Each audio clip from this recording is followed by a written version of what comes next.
Sementara itu pemirsa, 3 anggota TNI dan 1 warga sipil menjadi tersangka dalam kasus penganiayaan yang menyebabkan warga Biren Aceh, Imam Mashkur meninggal dunia. Sebelum menganiaya, para tersangka membawa dan meminta uang kepada keluarga korban sebesar 50 juta rupiah.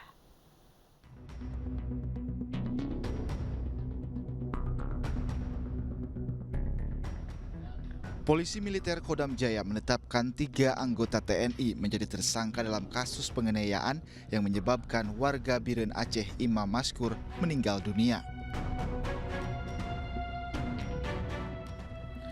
Ketiga tersangka yakni Praka RM, Praka HS, dan Praka J.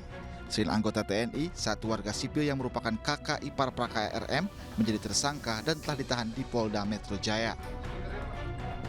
Kepala Dinas Penerangan TNI Angkatan Darat, Brigjen TNI Hamim Tohari mengatakan akan mengusut tuntas kasus ini dan menyampaikannya secara transparan kepada publik. Dan akan disampaikan kepada publik nantinya. Pimpinan TNI dalam hal ini Bapak Panglima TNI termasuk juga pimpinan Angkatan Darat Bapak Kasat telah memberikan perhatian penuh terhadap penyelesaian ataupun proses hukum dari kasus ini. Dan pimpinan juga Bapak Kasat telah memerintahkan polisi militer untuk mengungkap tuntas kasus ini dan memberikan jeratan pidana seberat-beratnya sesuai dengan peran dari masing-masing tersangka nantinya. Ini tentu masih memerlukan proses penyidikannya, akan berlanjut hingga nanti pemberkasan dan akhirnya akan masuk ke proses peradilan. Sebelum tewas, pria asal Aceh Imam Mashkur dibawa dari rukonya di kawasan Tangerang Selatan pada Sabtu 12 Agustus.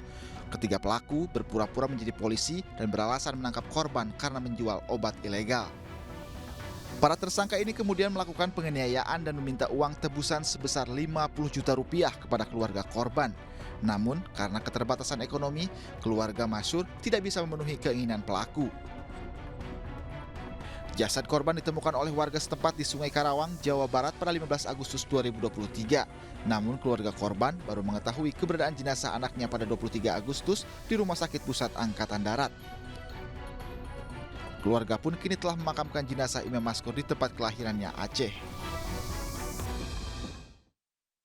Komandan Pomdam Jaya, Kolonel CPM Irsyad Hamdi Bey Anwar mengatakan Imam Mashkur diculik bersama penjual obat lain berinisial H.